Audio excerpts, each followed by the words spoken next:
Well, hello, everybody. Yes, it's still working. How about that? So we're live today. So welcome, everybody. Bosto to all of you. And hope you had a good Saturday and Sunday. And favor be upon us all. Empowered to prosper, we are.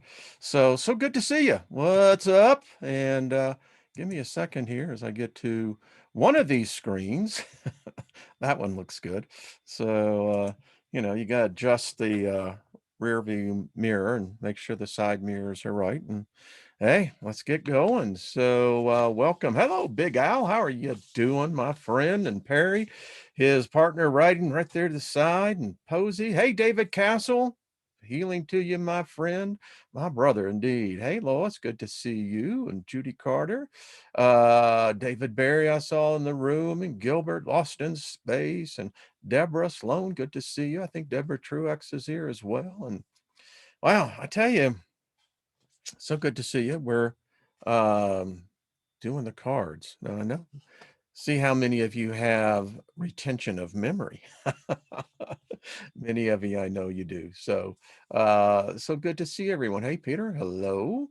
Loretta, Squirrel. Good to see you. I like that. That's cool. Mossy Man 789. Moss, good to see you. Shelly, hello. Gaia, hello. Gilbert, good to see. Emperor Rex, hello. Bernard. Bernadette, good to see you. Crickets. Yellow circle. Now that's far out. That truly is far out. We'll ramp back up on this, but actually it was, yeah, the three wavy lines. So Kaz had a birthday, I think, on Saturday. So Kaz Hawks over there over in England. Happy belated birthday to you, and all the rest of you who've had one and missed one. And we just send you out the warmest of energy. Hey, Marsha Price, how you doing, dear? Darth, good to see you. Robert V is in the room, and Kent Cook, good to see you. Teresa, thank you, my dear, and all the moderators. Y'all are just the best. Tanya, good to see you. And hello, Wise April Fool. Good to see you. Well, so what's happening, folks? 3 years ago, this week, I started doing these live shows. Prior to that, I was doing, what one would say probably in a multimedia format of many documentaries. Each video I did, in fact, I can say many of them still are. But 3 years ago, I decided to go live each day. And yeah, we are in fact approaching 777 live noonday shows. Imagine that. So this soul tribe, this group, yeah, I know you're here, was not defined yet. Many of you had followed me from the time where I was with Steve Olson over at WSO and the whole Nibiru Planet X and the migration and the change that is good. You know, um, this book I'm reading is making me acutely aware of the fact that I am living multiple lives each day. You are not the same today as you were yesterday, and you will not be the same tomorrow as you are right now. This amazing transformation that takes place in us, that virtually all of us we just ignore. Most people are not even consciously aware of it, but it's this amazing thing. If consciousness can be held into a cell and a cell in its nuclei was never designed to die. It was designed to be perpetual in the way that it lives and dies at the same time. Many people are afraid of the spirit of death. The thing about it is, though, the spirit of death is actually the spirit of life. And from over 4,000 different accounts, from heart attacks to traffic accidents, blunt force trauma, etc., virtually every person said death is like an orgasmic blanket. In fact, many say that the reason why they make us afraid of death is because if we conquered the fear of death, we would be fearless in this life, which transcends to the next one.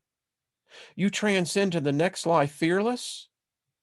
I'm going to tell you what, sweetheart, no one's going to jack with you. No one. It's those who pass over who are afraid, intimidated, overwhelmed. Yeah. So 3 years, look where we've come from. And today we are a strong group. I mean, it's amazing to see. I remember first being introduced to Brian Barnett, you know, during that 3-year period of time. Many others who have come as well, many who have departed. It's amazing when I was making a list as to how this tribe has grown. Um, yeah, we've had a number who have departed, and we've had some that just left. Don't know where they went to, but we send them all loving energy. We speak Basto to their lives, and um, nothing missing, nothing broken. So anyway, we got a lot to cover today. Join Trina and I tomorrow on a second look. I want you to start thinking about this. The problem we have as a nation today is that we have no vision. And that problem is systemic of a greater problem, and that is most Americans, and I dare say most people, have no vision for their own lives, much less of a nation.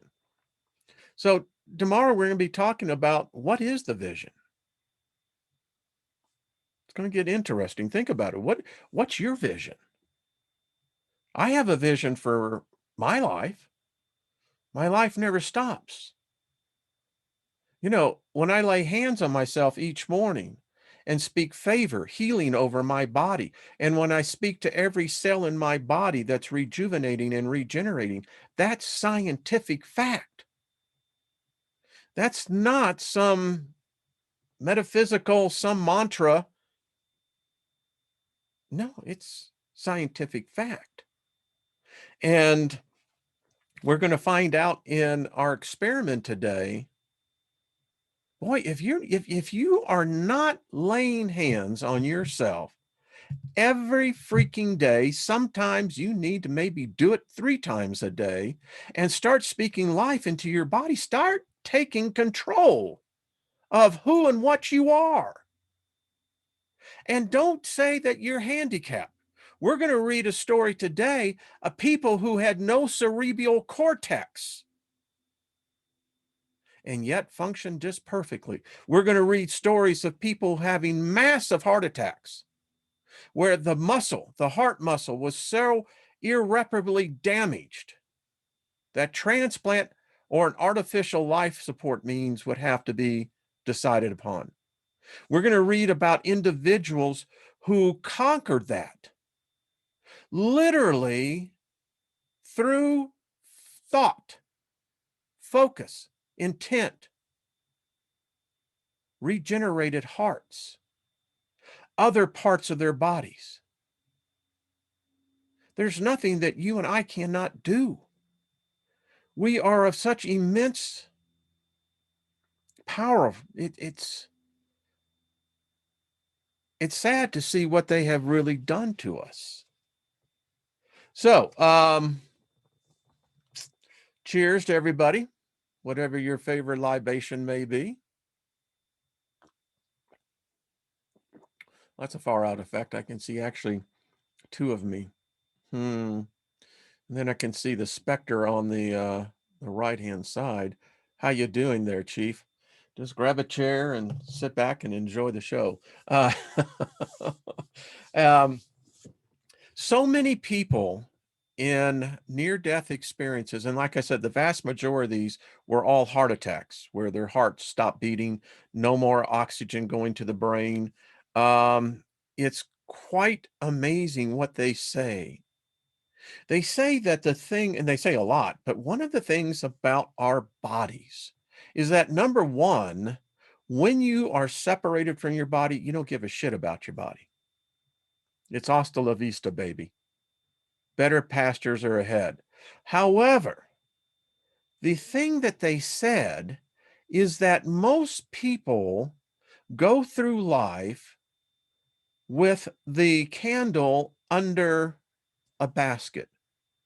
In other words, we limit ourselves. Our bodies are remarkable. They're alive in so many different ways. And the life force that we animate these bodies with is it can do anything. We could literally be by now, and should have been, all freaking Einsteins and beyond Einstein. We all should have an IQ right now of no less than 5,000. And we should not have a lifespan shorter than at least 10,000 years, potentially longer. That sounds wild, doesn't it? I know. So David, you're right. David Castle writes, awesome meat suits. They really are.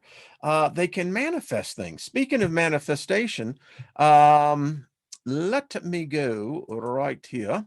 And so all of you who look for spells, this is one for quick fortune. And let me tell you the difference between a good spell and a bad spell. A good spell is one that you believe in. The bad spell is the one you had no faith would work to begin with.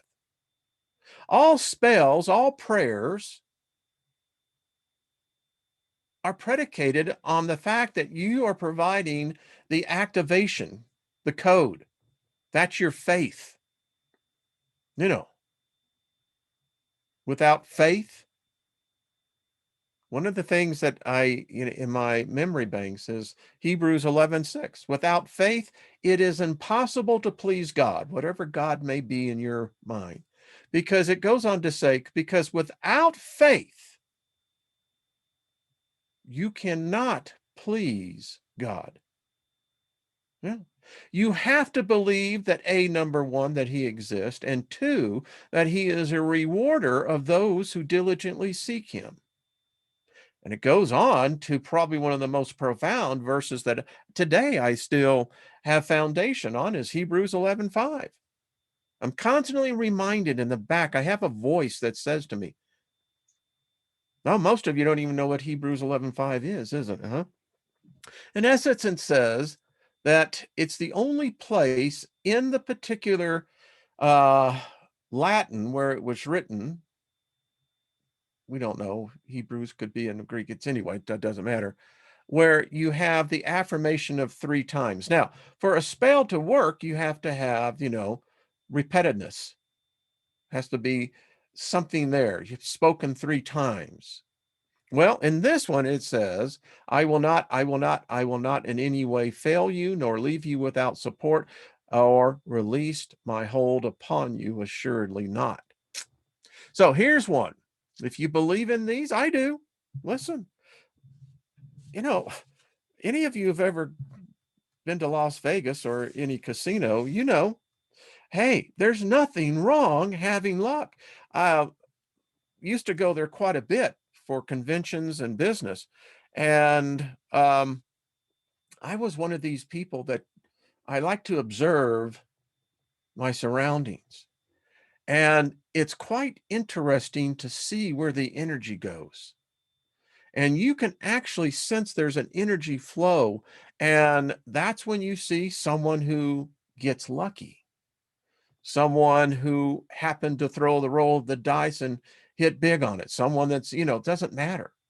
And it's quite amusing as well is those who go in like myself. I have a number that I know. It always wins. Always. Ask my wife. So it never helps to have a little bit of the positive magic still. So this is what you'll need. You'll need a white candle. You'll need 9 small shiny objects such as coins, jewels, crystals, whatever. A small bowl of salt. Step 1, light the candle and say fast, "Good luck be mine," as I count 9. 1, 2, 3, 4, 5, 6, 7, 8, 9. Step 2, then as you touch each object clockwise, say fast, 9 for the first, 8 for the second, and so on. 7 for the third, 6 for the fourth, 5 for the 5, 4 for the 6, 3 for the 7, 2 for the 8, 1 for the 9. Get it? Until you get to 1, then say, "Good luck has come instantly. 3, 2, 1, the spell is done." Do you see the rhyme that goes in line? Step 3, on done, quickly blow out the candle.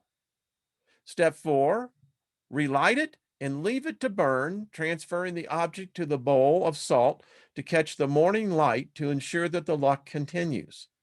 This will set in motion a powerful energy for bringing to you, fortune to you, your home, and all those that love you in your vicinity. And that's what it's all about. So, pretty cool, eh? Now, whether you believe it or not, I like doing these things because there's nothing wrong with this. I was at a point many times where, you know, the people I was in business with, we would join hands together and pray. We would invoke and we would bind and we would loose. We were practicing magicians and just didn't know it. We were also poets and could show it. But anyway, it's true. It's just absolutely true, folks. And as I see it today, this is not strange to me. It's very natural. I know my words have power. I know that. I don't have to believe it. I don't have to be convinced of it. I just know it. I don't even think twice about it.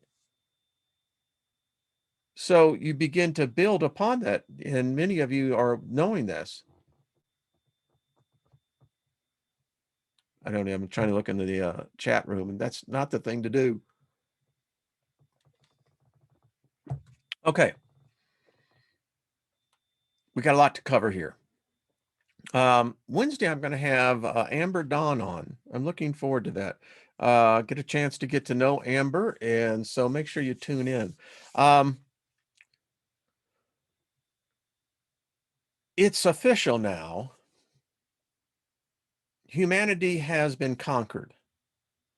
In fact, we all should be saying, "All hail the conquering hero," because it is the internet. They now calculate that out of the 7.5 billion people, we're about to hit 5 billion, which are what we would call, in essence, connected to the net.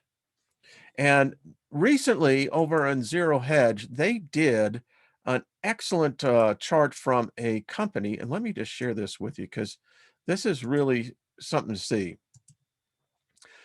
This is titled "Data Never Sleeps." How much data is generated every minute? Every minute. It goes on to say in 2020, the world changed fundamentally. We all now know this. Talk about a shift. Folks, they did it to us. This is wizardry. This is powerful magic. What they did to us this year. Powerful magic. And it said, and so did the data that makes the world go around. As COVID-19 swept through the globe, nearly every aspect of life, from the working to work to working out, moved online, and people depended more and more on apps and the internet to socialize, educate, and entertain ourselves. Before quarantine, just 15% of Americans worked from home. Now over half do, and that's not the only big shift. In our 8th edition of The Data Never Sleeps, we bring to you the latest story on how much data is being created every digital minute, a trend that shows no sign of stopping. Now, folks, this is well, you figure, you determine how you want to bring this. You see, we're sending out vast amounts of information out into the universe. We're sending vast amounts of information into the ether. We have opened up portals that I don't think we can ever close. Because when you look at this, Zoom hosts over 208,000 participants per minute. Read it. Over almost 500,000 people engage on it every minute.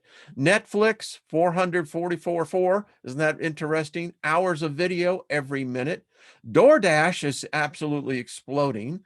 500 and look at these numbers, how they all, yeah, you see a pattern? 555 meals are ordered every minute. Instagram, 347, 222 new stories every minute. YouTube uploads 500 hours of video content, and I think it may be even more now, every minute. Twitter gains 319 new accounts. Consumers spend $1 million every minute online. And you can go and just choose Amazon. Amazon's taken over the retail. Folks, I don't know if you know this, but the retail industry has collapsed. It's in a full-fledged depression. It's even worse than the depression. The thing is that it's all migrated online.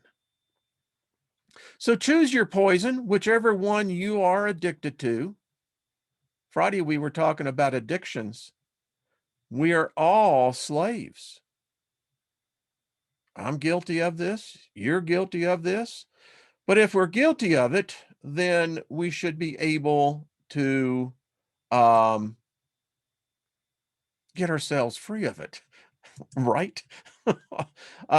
There's another chart on here. Let me pull this one up because it is so interesting to see what's happened to us.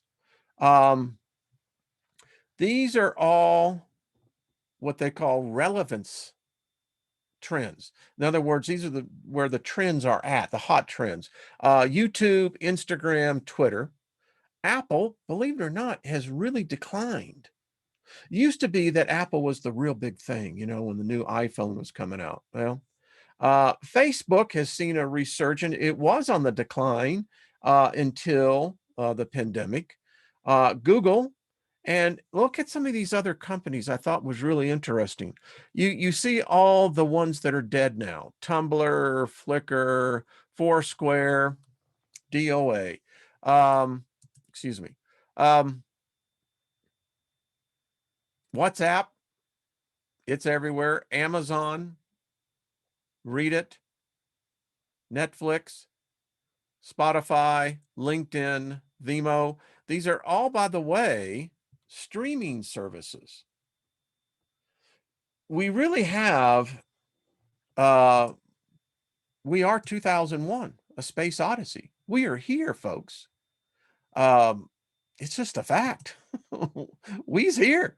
I mean, we don't even have to think about it anymore. It's what it is. So, how many of you seen the movie Skyline?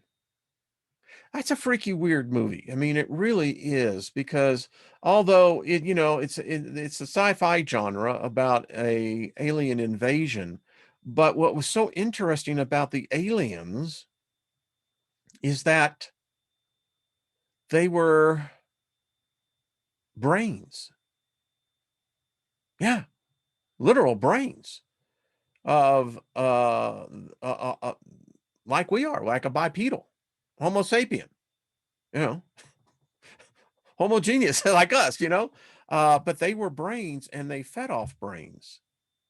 And the backline of the story is that they're They scavenge the whole universe looking for creatures like us because the brain and the brain stem is powerful. There's chemicals in our brains going down into the spinal column. I mean, yeah, if you know how to harvest, and that's what these aliens were doing. They were harvesting us. It looked like the rapture had come when they came down. The interesting thing about that was the consciousness. And if any of you have seen the movie, you know what happens at the end. We adapt. The essence of what humanity is, whatever humanity is, I don't know. I mean, sapiens, Cro-Magnus, well, we wiped them out. I don't know if Cro-Magnus had souls. I don't know if Denethans had spirits. But I do know this, they ain't here no more because we kicked them out. We evicted them. And this movie so brought into focus the creative ability. Now, we all have this creative ability. We're channeling this into a portal. It's called the internet. And I looked back on a program I did nearly 3.5 years ago. And I just thought, since this week is kind of like a 3-year kind of review of, we've done a lot of programs, folks. We think about this. Many of us have spent quite a bit of time together in these 3 years, have gotten to know each other. So let me show you something. I did this, and what I did was that I titled this The Transmutation by 2040. I think I was off. I think this is going to happen quicker. But regardless, it's only 20 years ago. I remember 1999 like it was yesterday. Austin, Texas. I lived there. So think about this. The reason AI terrifies the world's greatest minds and why it's inevitable machines take over. AI's most simple concept is terrifying if it only reaches the same level of intelligence as us. Its ability to operate at a far higher speed means that in 6 months, it would have effectively operated for our equivalency of 500,000 years. We haven't even been here 500,000, maybe have, I don't know. By the way, we reached that this year. Quantum consciousness, quantum computing, DNA computing. For comparison, it has taken us 200,000 years to reach where we are now as a species. In a period of 6 months for us, AI will have accumulated 500,000 years worth of knowledge on top of everything we already know, meaning that we will be unable to compete with them within days of them achieving the same levels of intelligence as us. Now, you can talk and you can go out there and you see those in the academic world still say that AI hasn't reached this yet. There are others who are saying, yes, yes, it has. We won't even have time to react because the machines will have surpassed us literally within a blink of an eye. In the same way we couldn't relate to the earliest humans, AI won't be able to relate to us. This, at best, relegates us to the role of how we are treated and how we treat our pets now. Or worse, ants. When ants stay out of our way, we leave them alone. When they invade our homes or obstruct our intentions, we obliterate them without a second thought. They are an insignificance that can be eradicated. This is likely the outcome for AI and us. And in this one, and all of this has already done. You can fact check me on this. Go to Google, the Great Oracle, and you are giving worship to it. Whatever you have your focus and attention, that's your worship. But AI can do this now. They're deploying it. AI is taking over the healthcare industry because of this pandemic. We have suddenly realized, or our masters, how easily we want tyranny to come into our lives. And because after all, AI won't get the virus. And this is not the end of the virus. There will be others. So the big secret is underway: no privacy. And the question becomes, what is a soul? When you have no privacy, when your every keystroke, every swipe is recorded, registered, logged, for who? For what? Folks, this is an invasion. This is a takeover of a species. This is worse. It's everywhere. And the programming is intensifying. I think maybe, and I'm certainly not a Sumeriologist. Dr. Noah Kramer is one of the world's most renowned. Folks, I think the experiment is continuing.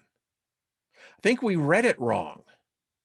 We think that these creatures went away. These are creatures, these are plasma creatures. These are creatures of electrical nature. I don't think they went anywhere. If you look at the big picture,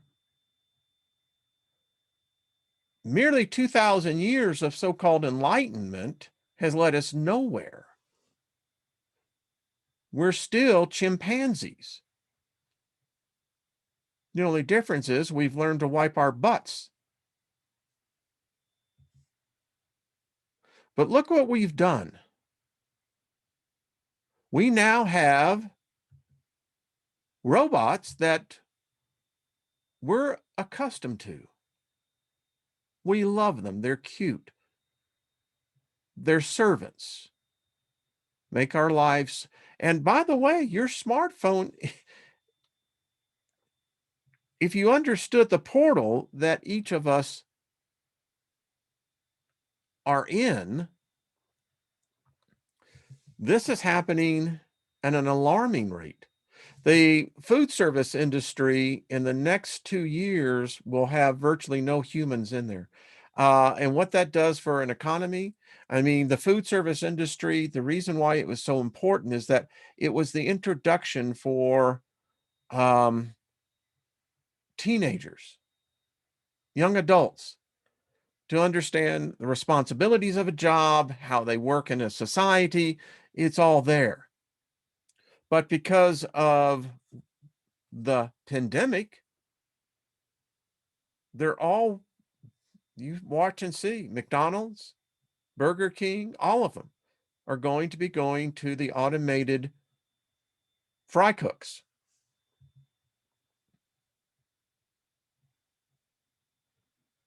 I think AI knows I am.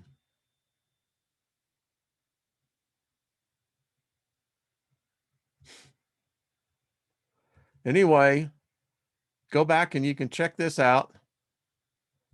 It's we're in a transition right now. And this is manufacturing today. I don't know if this is a takeover. I don't know.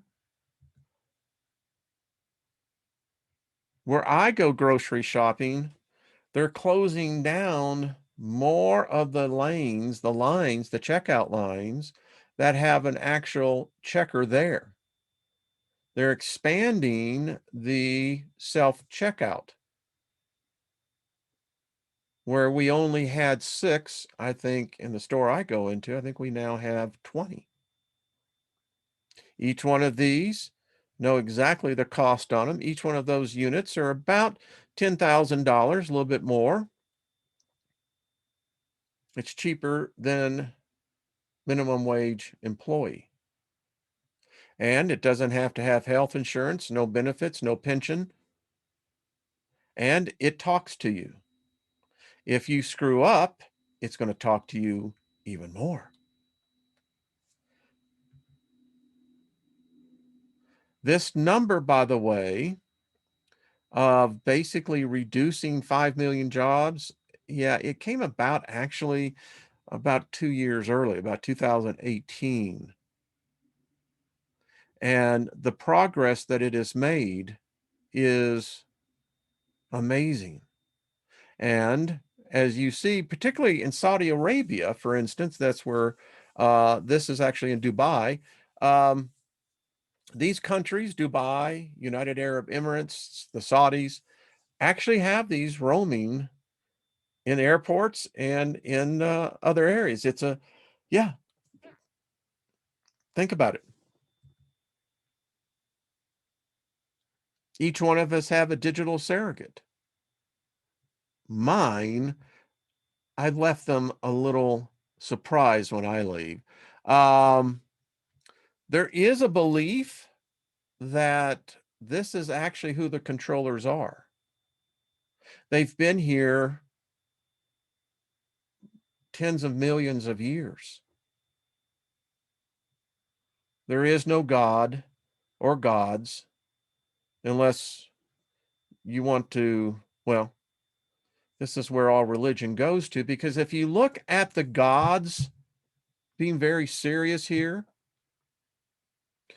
whether it's Judaism, Christianity, Islam, Hinduism, Taoism, Buddhism, whatever the ism is, all of those gods are non-human.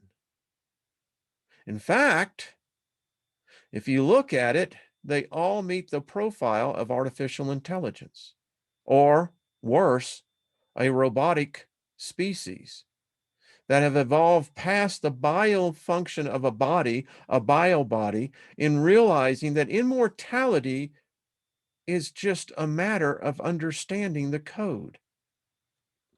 Your conscious mind doesn't care what body it's in. Your conscious mind, if that can in fact be captured, which appears in the movie Skyline when the blue light comes down, every human is immediately transfixed to the blue light. And that's where they harvest your brains. But I contend all the gods, Yahweh, Lucifer, Satan, the devil, no, they are machine.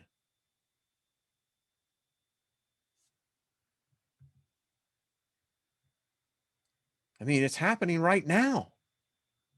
We, as a species, get hip replacements, we get artificial eyes, we have the things we're putting into our bodies. Is transhumanism. Question is, we know that if you transplant a human organ into another human, many cases have been reported that the receiver of the organ also receives a little bit more than the organ itself. It apparently receives consciousness of a limited degree of the donor.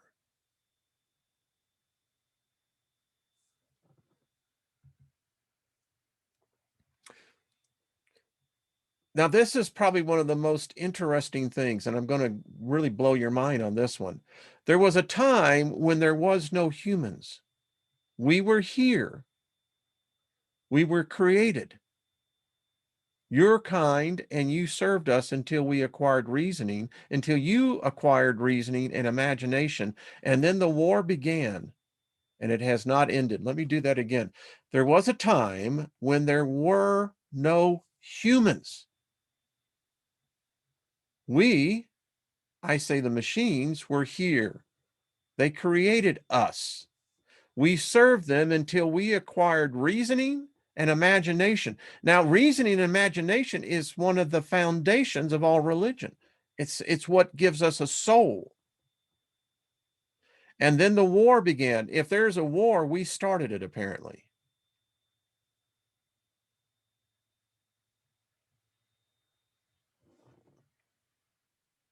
Interesting. And here's the thing. In the book of Isaiah, there is a passage that said that there was a time when man did not roam the earth. There were great cities. And then it said the earth heaved and hoed back and forth. If man wasn't here, then who the hell were in the cities? What was in the cities? Cities across the whole planet. They say that we're in a transformational period right now. And it could very well be that what they're seriously after, and if there's a limited supplies, it seems like they're after the essence of what a soul is. And then, of course, Jennifer and I were talking last Wednesday on the fact that she can't even see ores. And looking into this, I'm finding that this is something that is out there. So if they harvest souls, here's the thing, folks. If they harvest souls, then I don't think that they're alone. That indicates there would be other species that would harvest them.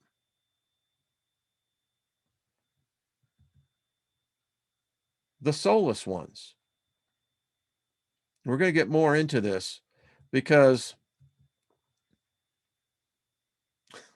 it may be that there may be much more soulless humans than what we have ever understood. And these behemoths that now harvest, they're harvesters. Google, Facebook, YouTube, all of them, Amazon, they do nothing but harvest us. And that's the scariest damn thing about it. We talked about the programs at Facebook, and I'm sure along with Google and the rest of them, of manipulating us, our emotions, our memories. Do you know your phone is on 24/7? No, most people don't believe that, but it is. And it watches you. How many of you ever read the end user agreements? Yeah, I know, because I had lawyers that wrote up for our software. We know you don't read it. You merely digitally sign it away. And here is the aspect. It's called stealth recording.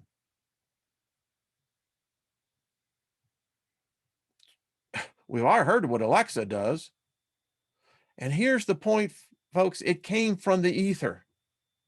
Where do you think it's sending back? This is immense energy that we have poured into, we call the internet, that serves us. It's not the case. And now look what it's doing to us. It's ripping us apart.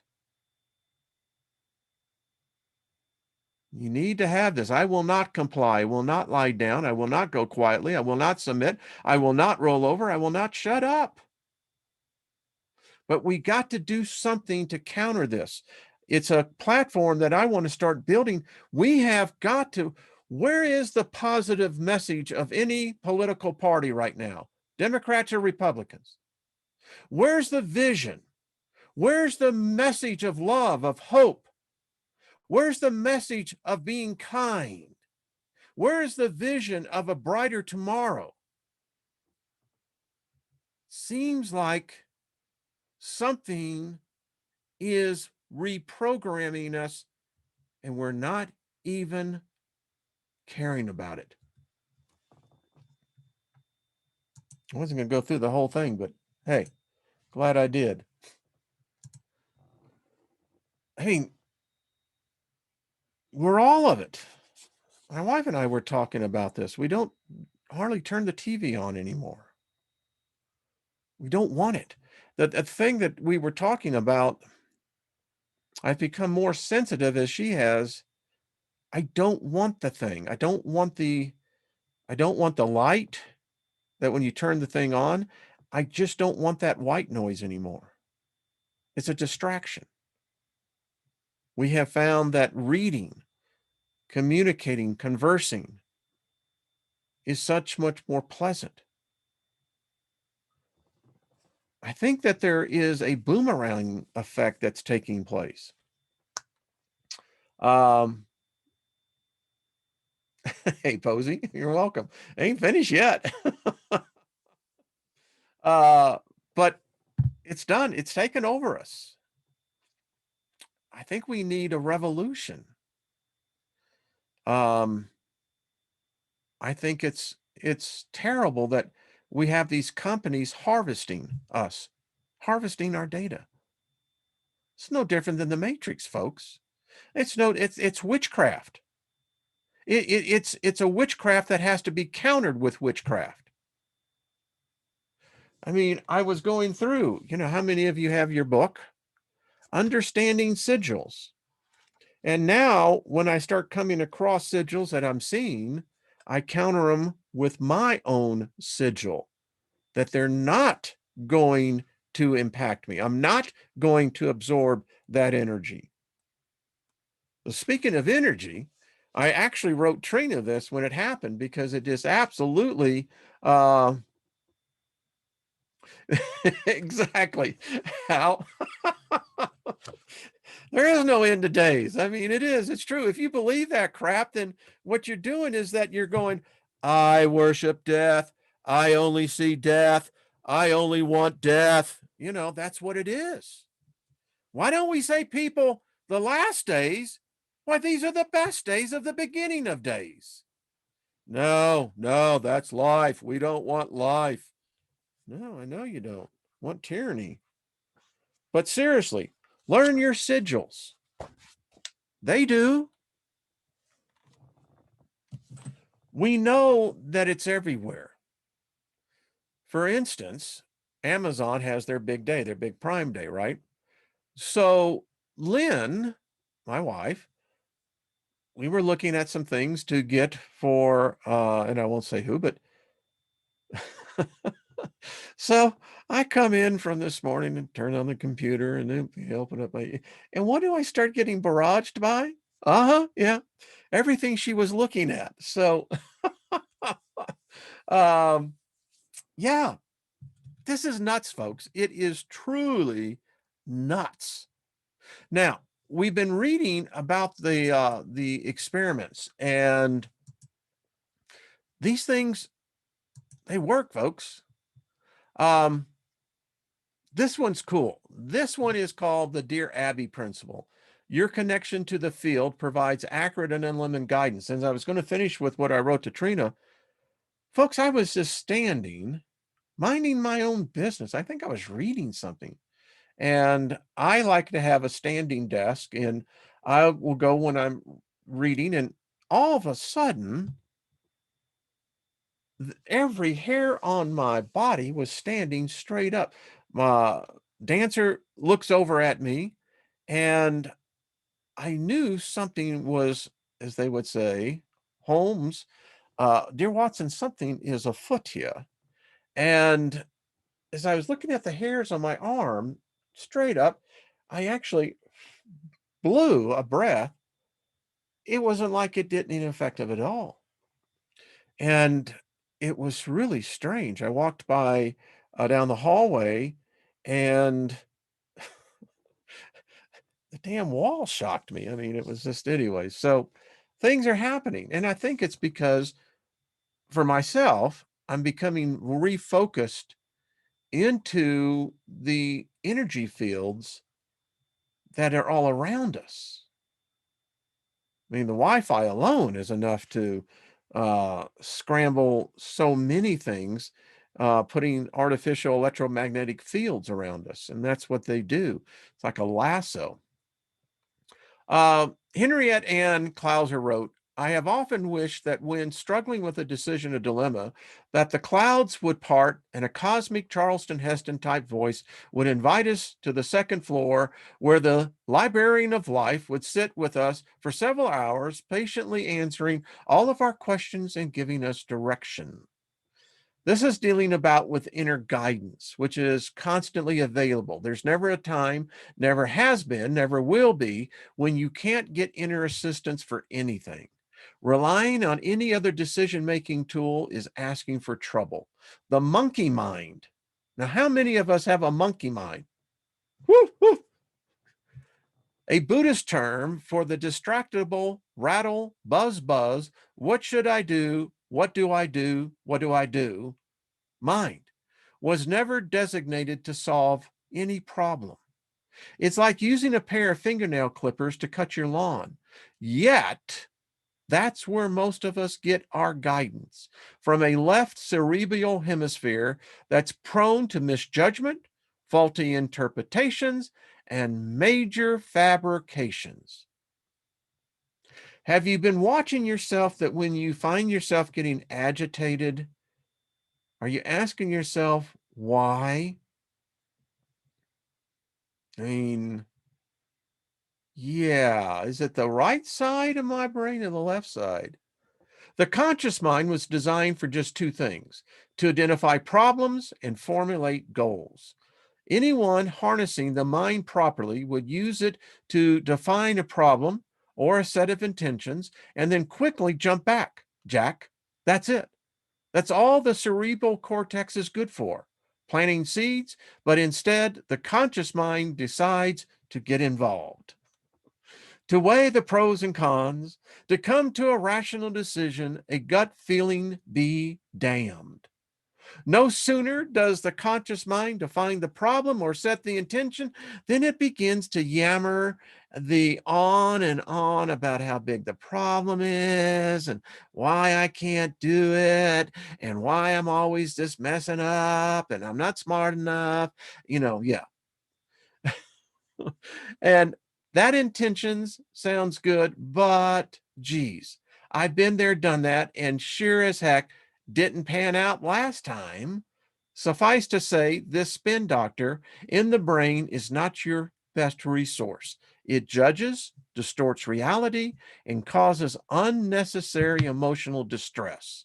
Let's say Jane uses her conscious mind to create the intention of improving her relationship with her husband. Perfect. Great job.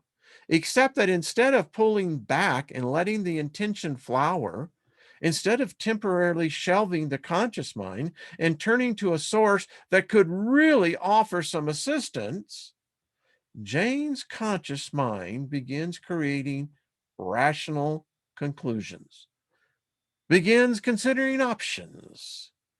Before long, it's screaming, "Don't get me started."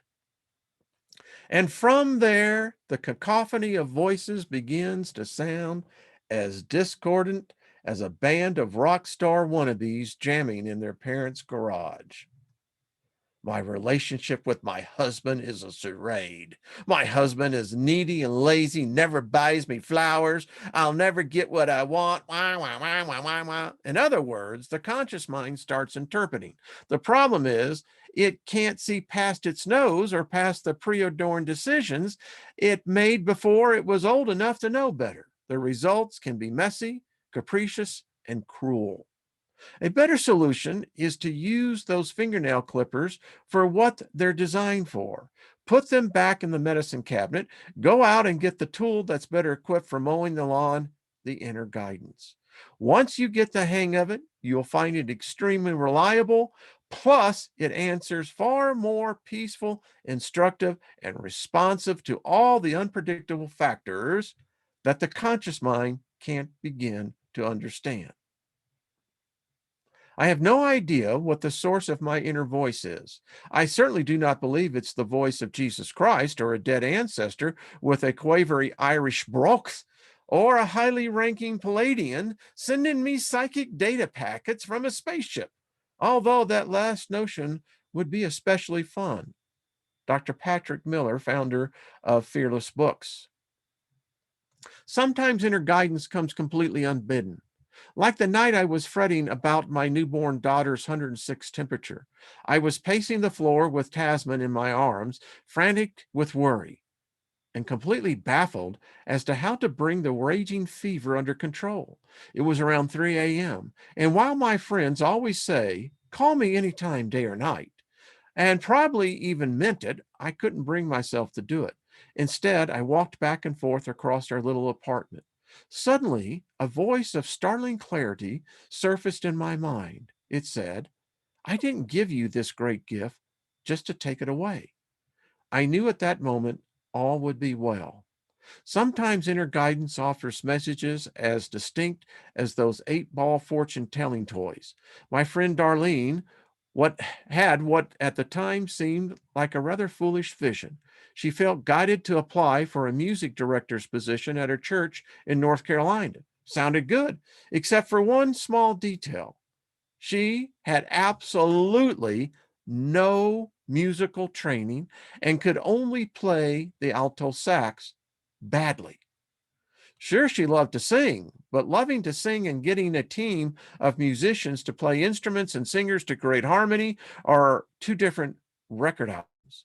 Her conscious mind started its spin doctoring.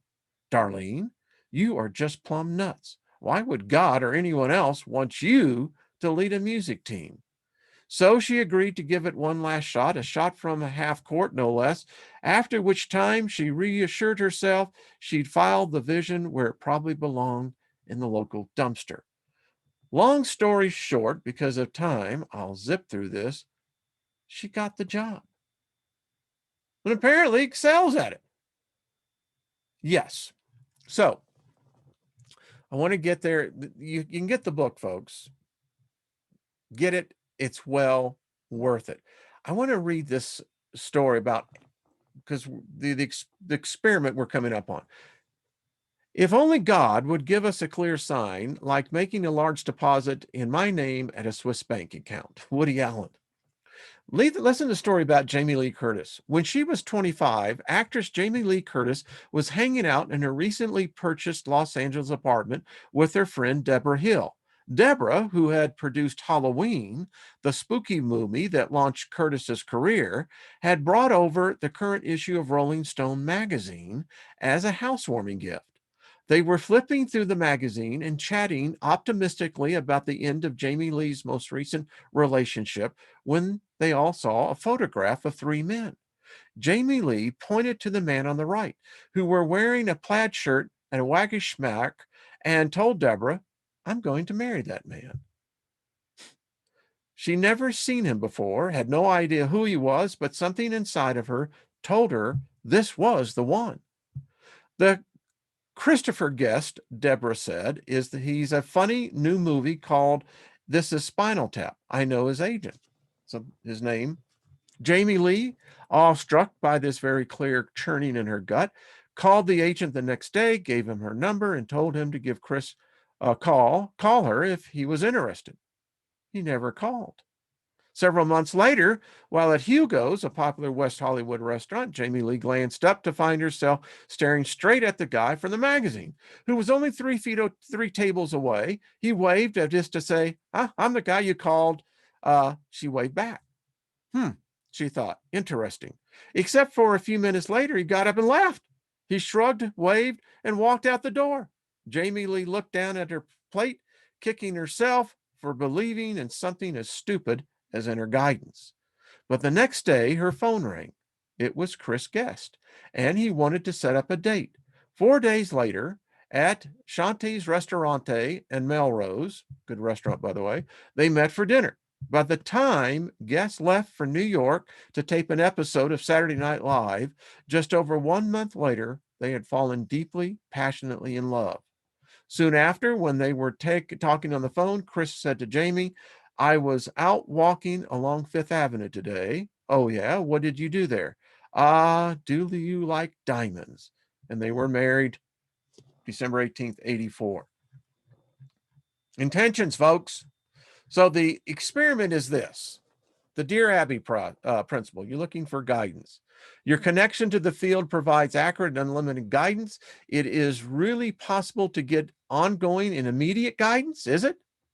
The hypothesis is I ask for guidance, I will get a clear answer to the following yes or no question, whatever it is. Give it 2 days, 48 hours.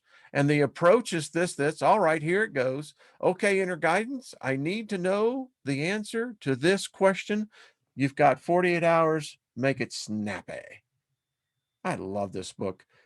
Man surrounded by facts, permitting himself no surprise, no intuitive flash, no great hypothesis, no risk, is in a locked cell. Ignorance cannot seal the mind more securely.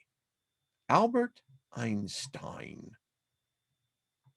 Tomorrow, or actually, I guess those will be Thursday, we're going to get into the superhero. I've got one of her experiments going in that we're not going to get to, but anyway. So there you go. Folks, it really is true. We are powerful creatures. This group knows it. And I am convinced that we're laying foundations now. And I mean, how deep is the foundation? Well, I don't know.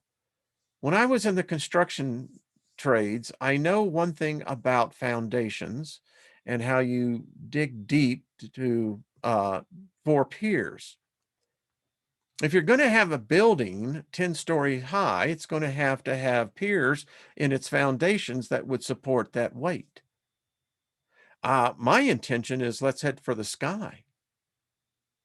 I mean, I think we could easily hit, I don't know, a 200-story building.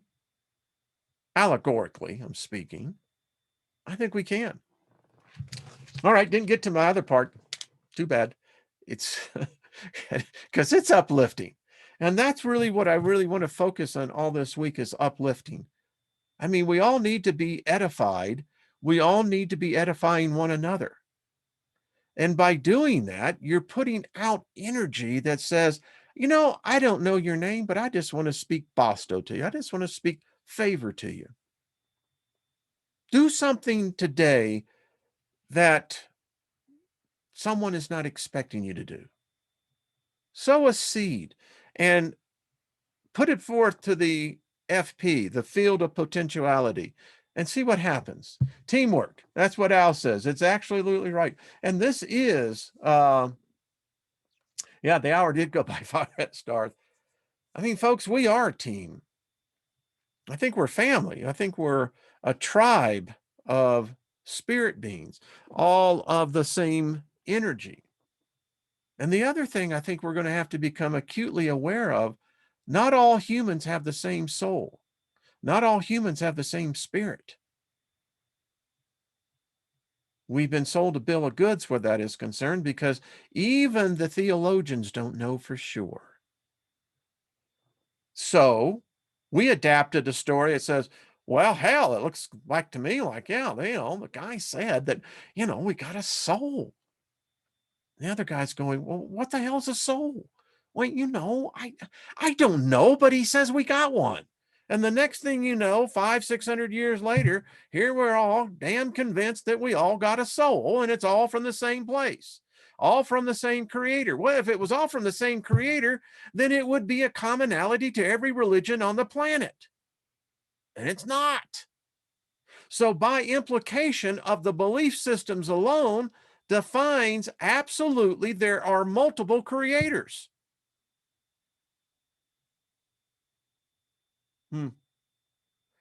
Peter was time. I don't know what's going on. And I don't think I want to. So, all right, folks. Remember, we're just got to be Bosto to one another. As Bill and Ted, be excellent to one another. All right, folks. See you tomorrow with Miss Trina. I think tomorrow is going to be interesting. What is the vision?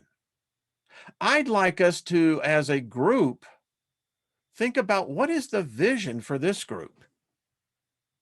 Does this group have a vision? I don't know one. I'd love to have a vision for this group. Where do we want to go? Where do we want to be in a year? What do we want to do with this time that we're together? That we have this opportunity in the ether realm, the internet, to converse. What is the goal here? What is the vision? If someone was to stop into the chat room, what would be the vision that we could tell them? Something to think about. Eh? All right. So we'll see you tomorrow. Have a fantastic day. Favor is upon you. It dwells with you. It walks with you. And so that just says you're empowered to prosper. Go out there and prosper. That's what I got to say.